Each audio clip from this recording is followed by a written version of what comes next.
উনার কণ্ঠে আল্লাহ তাআলা এই পরিমাণ কুওয়াত ও কারামত রেখেছিলেন যে হযরত বেলালের মাইক ছাড়া আজানের আওয়াজ মাত্র 36 মাইল দূরে যাইত। হাদিসে আছে যখনই আজান হয় তখন শয়তান দূরে চলে যায়। এই কারণে আজানে যখন আল্লাহর নাম লয় শয়তান তখন দৌড় দেয়। এই জমানায় এখন তো মাইক দিয়ে আজান হয় অনেক দূরে যায় আওয়াজ, কিন্তু আশ্চর্য আজান ছিল পূর্বের যুগে। বেলালের আজানে কোনো মাইক ট্যাক কিছু ছিল না। সুবহানাল্লাহ বলার লেগে রেডিওয়ে বসেন, আমি একটা খবর শুনাই, ভালো করে একটা সুবহানাল্লাহ বললেন। সেটা হলো হযরত বেলাল যে আজান দিত মাইক ছাড়া, উনার কণ্ঠে আল্লাহ তাআলা এই পরিমাণ কুওয়াত ও কারামত রেখেছিলেন যে হযরত বেলালের মাইক ছাড়া আজানের আওয়াজ মাত্র 36 মাইল দূরে যাইত। আপনারা কত ভালো দেখছেন, কি সুন্দর সুবহানাল্লাহ বললেন। উনি কি মাইক দিয়ে দিত আজানটা? হযরত বেলালের আজান 36 মাইল দূরে চলে যেত। আর আজান শুরু হয়ে গেলে শয়তান 36 মাইল দূরে চলে যেত। কারণ হলো শয়তান মানুষ যখন ইবাদতের প্রস্তুতি লয় আর ইবাদত করার জন্য দাঁড়ায়া যায়, শয়তান পেরেশান হয়ে যায়। এটা শয়তানের দ্বিতীয় পেরেশানি। এক নাম্বার পেরেশানি কি বলছি? জন্মের সময়। কারণ শয়তানের ধান্দা হইল আমার একটা দুশ্মন দুনিয়ায় তো সেটা মইরা জায়গা, এটা পাগল হয়ে জায়গা, শেষ বেলায় যায় মার দেয়। জন্মের সময় শয়তান পেরেশান হয়ে যায়। দ্বিতীয় পেরেশানি, মানুষ যখন ইবাদতে লাইগা যায় শয়তান তখন পেরেশান হইয়া যায়। যেমন আপনারা ওয়াজে যারা যারা বসছেন, শয়তান এখন আপনাদের লগে আমাদের লগে যে শয়তানরা আছে ও পেরেশানিতে আছে। হ্যাঁ, তোমার আর আমার সাথে যে শয়তান আছে, এই যে তুমি আমি ইবাদতে আছি, ও এখন পেরেশান, ওর মাথা ঠিক। কারণ ইবাদত না করার কারণেই শয়তানের যত জ্বালাযন্ত্র। শয়তান যদি ইবাদত করতো, আল্লাহর হুকুম যদি মানতো, আল্লাহর পছন্দ যদি ধরতো, তাহলে লানতের তত্ত্ব গলায় আইতো না। মানুষ আল্লাহর পছন্দ গ্রহণ করুক, মানুষ নামাজ পড়ুক, মানুষ জিকির করুক, মানুষ ওয়াজ শুনুক, মানুষ কোরআনের তিলাওয়াত করুক, এটা মিস্টার শয়তান চায় না। যেহেতু হাসিনা শয়তানের খালাতো ভাই, খালাতো বোন না, আপন বোনের মতন একেবারে বোননি, কারণে সেও ওয়াজ নসিহত চাইতো না। ঠিক না? ঠিক না? এক কথা জোরে আওয়াজ করে বলুন, ঠিক না? কারণ আল্লাহর নাম শোনা, আল্লাহর নামে কিছু বলা, আল্লাহর নামের কথা শোনা, এটা ইবাদত। আল্লাহর নাম উচ্চারণ করা ইবাদত। জিকির করতেছি ইবাদত, ওয়াজ শুনতেছি ইবাদত, কোরআন পড়তেছি শুনতেছি ইবাদত, নামাজ পড়তেছি ইবাদত, রোজা রাখছি ইবাদত। এগুলো শয়তানের ভাল লাগে না। এই কারণে ওয়াজে আইলে হে পাশে বয়ে কয়, আরে এগুলো তো তুই জানোস, যা বিড়ি খাগা, তুই এগুলো জানোস, যা একটু মেলা, কত সুন্দর বাণিজ্য মেলার মতো মেলা একটা তোর মাহফিলের পর করতে পড়ছে, এনে থেকে কি করবি, একটু মেলায় ঘুরা যা, দেখ কি সুন্দর সুন্দর জিনিস উঠছে। আরে যা বলতেছি এগুলো সব তুই জানোস, বাদ যা, একটু ঘুমাগা, একটু শান্তিতে নিজেরে। এইরকম ধোঁকা দিয়া দিয়া মাহফিল থেকে বের করে মেলায় লয়ে যায়। কারণ ইবাদত করুক বান্দা, এটা আল্লাহ চায়, কিন্তু শয়তান চায় না। ঠিক কিনা জোরে বলেন? যখন আজান হয় তখন শয়তান যায় কয়, কেবল আজান দিছে, জামাত অনেক দেরি আছে, পরে ওযু করিস না। কেবল গড়ি দেখ কয়টা বাজে, কেবল বাজে 1টা, জামাত দাঁড়াইবো 1:30টায়, তুই এখনই মসজিদে দেখিবি। আরে এই কাজটা কইরা ল, এই কামটা কর। এই ধোঁকাগুলো কে দেয়? জোরে বলেন, কে দেয়? এমন কি যেই কাজগুলা ভুলে গেছিল ওই কাজগুলো আজানের পরে স্মরণ করায় দেয়, যেন কাজ করতে যায় জামাত না পায়। মানুষ যখন নামাজে দাঁড়ায় যায় তখন আরো স্মরণ করায় দেয়, কারণ মানুষ যখন নামাজে দাঁড়ায়, হাদিসে আছে তার শয়তানটা তার বাম পাশে এসে দাঁড়ায়। আমরা যখন নামাজে দাঁড়াই তখন শয়তানটা কোন পাশে থাকে? বাম পাশে দাঁড়ায় দাঁড়ায় সুন্দর সুন্দর কথা বলতে থাকে, হায় রে তোর কাছে অমুক অমুক টাকা ভাই ভুলে গেছিস নাকি, এগুলা বলতে থাকে। আর ভুলে যাওয়া জিনিসগুলা সব স্মরণ করাইতে থাকে।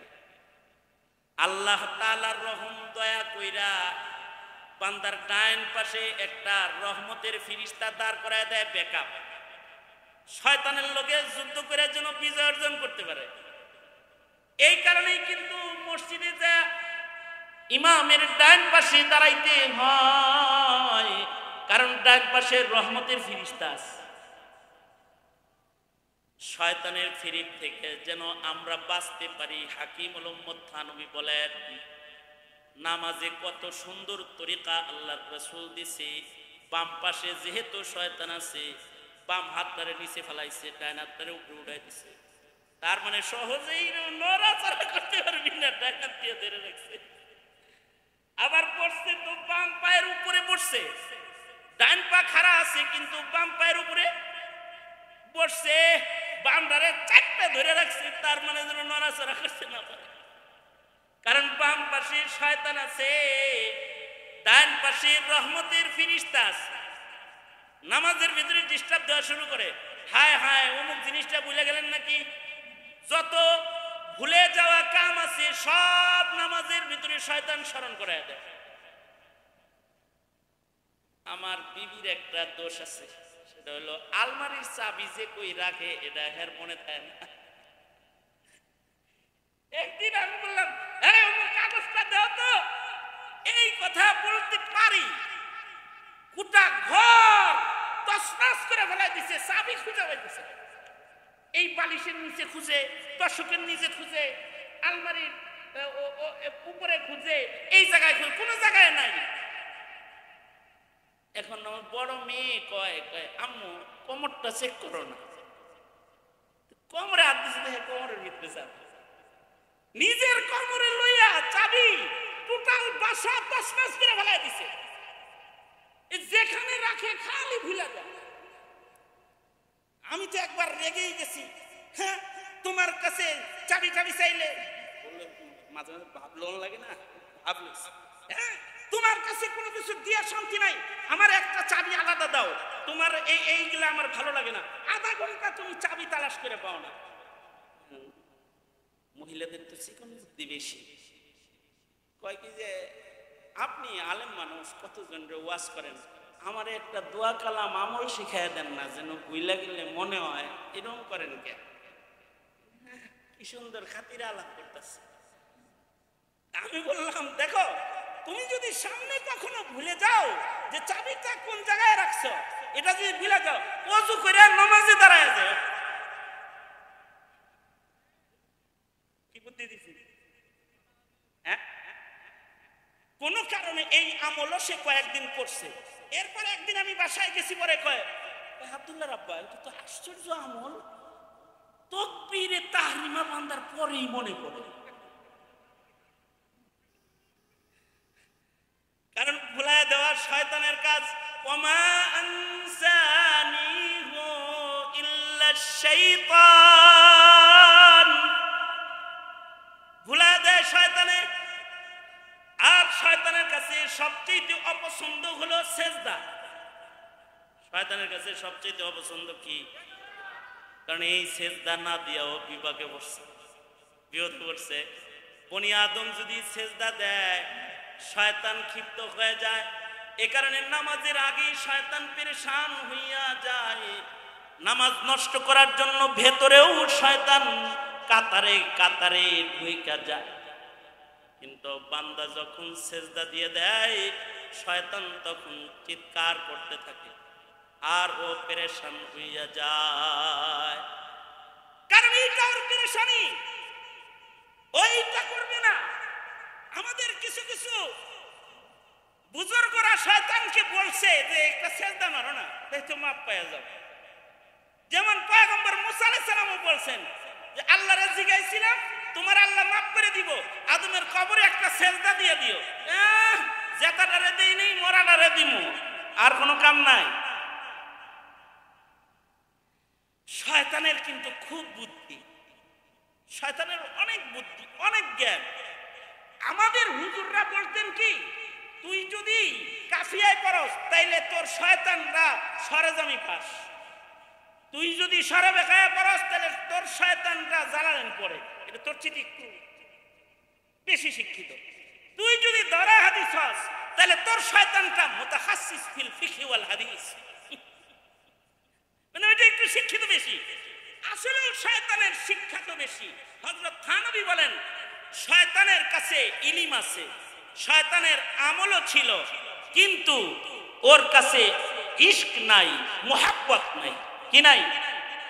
শয়তানের ইলম আছে, ইলম আছে দেখেই জুনায়েদ বাগদাদির লগে খাজ্জা করছে। জুনায়েদ বাগদাদিকে বলে আপনি একটা জাহেল। শয়তান জুনায়েদ বাগদাদিরে কি কয়, সায়া রইছো কেন মিয়া, কথা কও আমার লগে। জুনায়েদ বাগদাদির সাথে শয়তানের মুলাকাত, শয়তানের ইলমি কালাম এর উপরে আলাদা। জুনায়েদ বাগদাদিকে শয়তান একবার মুলাকাত করতে গেছে জুনায়েদ বাগদাদির লগে। জুনায়েদ বাগদাদি সাইয়্যিদুত তাইফা, বড় মুহাদ্দিস হযরত জুনায়েদ বাগদাদি, এর কাছে গেছে ইবলিস শয়তান। যায়া কি কয়, আচ্ছা আমার আল্লাহ মাফ করবে না?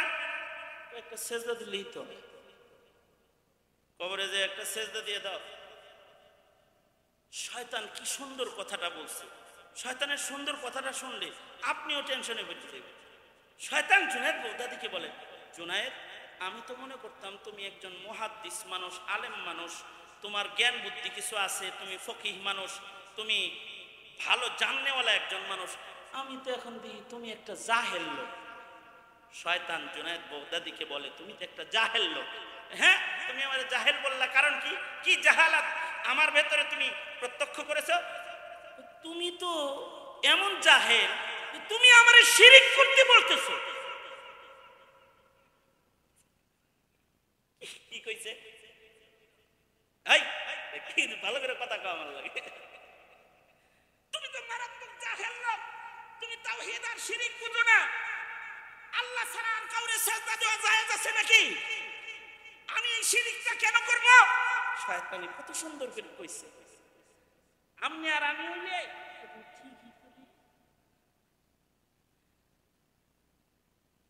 জুনায়েদ বাগদাদি বলে ফাইজলামি করতে আর জায়গা পাও না। সেজদাই কি আসল না আল্লাহর হুকুম আসল? সেজদা দেওয়াটা এখানে, সেজদা দেওয়ার নির্দেশটা হলো আসল। যে সেজদা দিতে পারে না সে ইশারা দিলেও তো সেজদা হয়ে যায়, যে ইশারাও দিতে পারে না ও মনে মনে বললেও তো সেজদা হয়ে যায়। তার মানে হলো সেজদাটা আল্লাহ পাকের আমার নির্দেশ। তুমি সেজদা দাও নাই, শিরিক করো নাই তা না, তুমি আজাজিল আল্লাহর হুকুম মানো না। যেমন রোজার মাসে আমরা খাই নাই, কারণ আমাদেরকে খাইতে মানা করেছে কে? আরো আস্তে করে কান, আরেকটু আস্তে করে কান। মাগরিবের আজান হয়ে গেলে তাড়াতাড়ি গটগট সব কিছু খায়া লাইছি, পানি খাইছি, শরবত খাইছি, খাজুর খাইছি, ফল খাইছি, পেঁয়াজু আর কি আলুর চপ, বেগুনি, কত কিছু খাইলাম। এত কিছু একসাথে খাইলাম কেন? নির্দেশ কার? আস্তে নয়, রবরে খুশি করে বলেন নির্দেশটা কার? রাতের অন্ধকারে বাতি যদি চলে যায়, মোবাইলের টর্চলাইট জ্বালায় সাহারি খাইছি, কারণ নির্দেশ কার? আল্লাহর নির্দেশ মানা হলো আসল ইবাদত। ফাইজলামি করো, জুনায়েদ বাগদাদি বলে ফাইজলামি করো, কও যে শিরিক সেজদা দেওয়া তুমি আল্লাহর হুকুম মানো না, তুমি অহংকারী, তুমি আল্লাহর হুকুম অস্বীকারী। আবা ওয়াস্তাকবারা ওয়া কানা মিনাল কাফিরিন। বলে শয়তান বলে কি, জনাব তোর ইলম তোরে বাঁচায়া দিল। জনাব বাগদাদি বলে ফাইজলামি এটাও আরেকটা করলা, আমার ইলম আমাকে বাঁচায় নাই, ইলম তো তোমার কাছেও আছে, আমার আল্লাহ আমাকে বাঁচাইছে। বাঁচাইছে কে? জোরে আওয়াজ করে বলে আল্লাহ বাঁচাইছে। কারণ শয়তানের এত বুদ্ধি এত ইলম আছে যে আপনি আমি ওর লগে মোকাবেলা কইরা পারবো না যদি না আল্লাহ তাআলা আমাদেরকে মদদ ও তৌফিক না দেন, সম্ভব না। এই কারণেই পড়তে হয় আউযু বিল্লাহি মিনাশ শাইতানির রাজীম। পড়েন আউযু বিল্লাহি মিনাশ শাইতানির রাজীম। বিতাড়িত মরদুদ শয়তান থেকে আমরা পানাহ চাই কার কাছে? জোরে আওয়াজ করে বলেন কার কাছে? কারণ আল্লাহ যদি আমাদের না বাঁচান আমরা আমাদের শক্তি দিয়ে বাঁচতে পারব। আল্লাহ যদি না বাঁচাইতেন তো ফখরুদ্দিন রাজিও বাঁচতে পারত। কারণ ফখরুদ্দিন রাজিকে মৃত্যুর সময় শয়তান 100 দলিল দিছে আল্লাহ নাই। নাউজুবিল্লাহ। একেবারে মরণকালে তো শয়তান পেরেশান হয়ে যায়।